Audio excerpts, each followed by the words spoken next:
deserve him.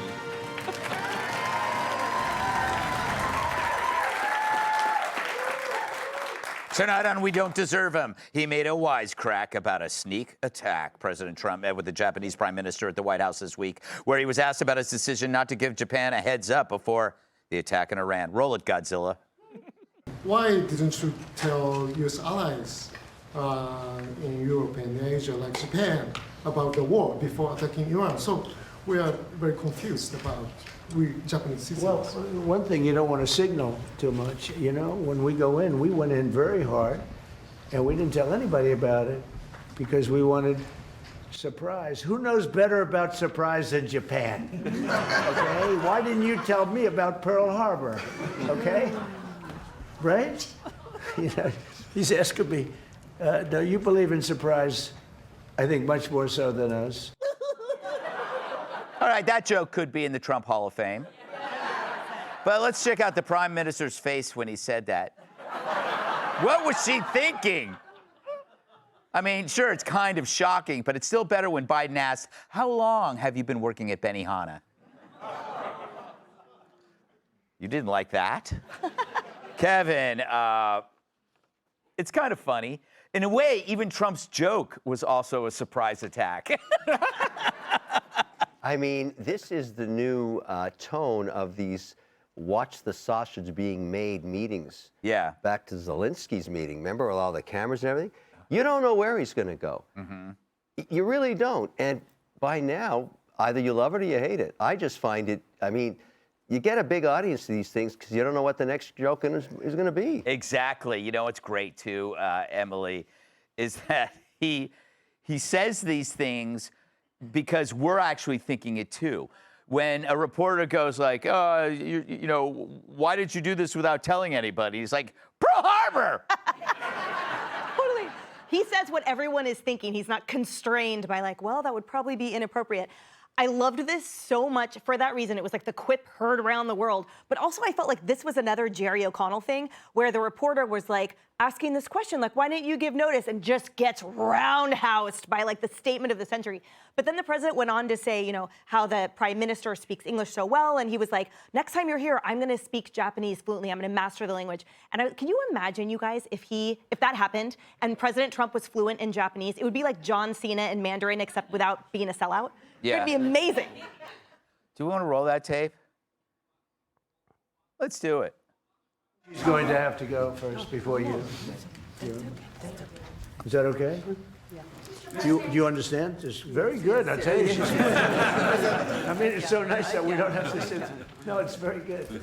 I haven't picked up your language, so the next time you come, I'll have your language mastered. I don't know. He seems bigger than having to learn a second language, Joe.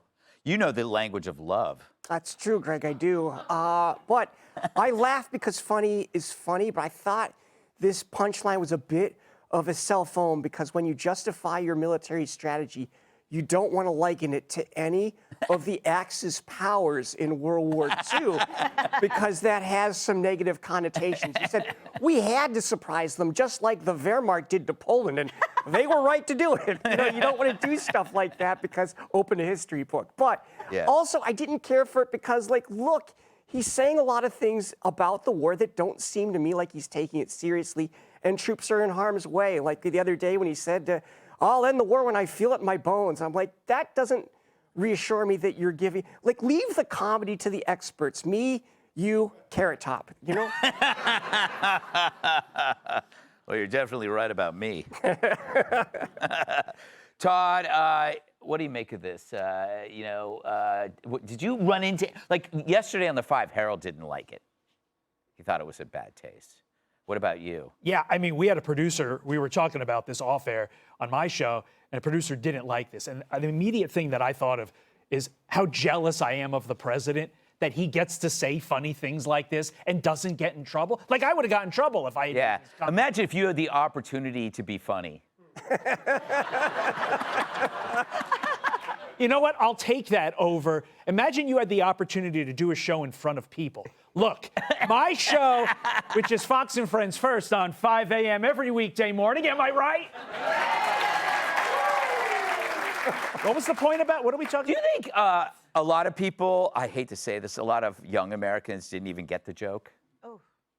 You know what? That's a really interesting point because we all know that history isn't taught in schools, and when it is, it's taught from this perspective of like 2005 on. So that is a concerning thing. But the overall takeaway that I had from this is we have to stop expecting the president to give the media, to give world leaders a daily report of the battle plan for the next day. That's not how this works. And I think we've grown accustomed to just like having information at our fingertips. No, this is war. You'll get the information when the bombs land and when Pete Hegseth and Donald Trump want to give you the information. You know, in World War II, should go back to what Donald Trump was saying. In World War, there was like a video that aired in movie theaters months after the battles took place. And you know what? We did pretty well in that. So let the administration do what they need to do. Stop getting on their back for literally real-time reports as the bombs are landing. All right. Yeah! And if you like that, Fox and Friends First 5 a.m. every week. Yeah, and if anybody knows bombs, it's Todd. Oh, come on! Hey, Sean Hannity here. Hey, click here to subscribe to Fox News YouTube page and catch our hottest interviews and most compelling analysis. You will not get it anywhere else.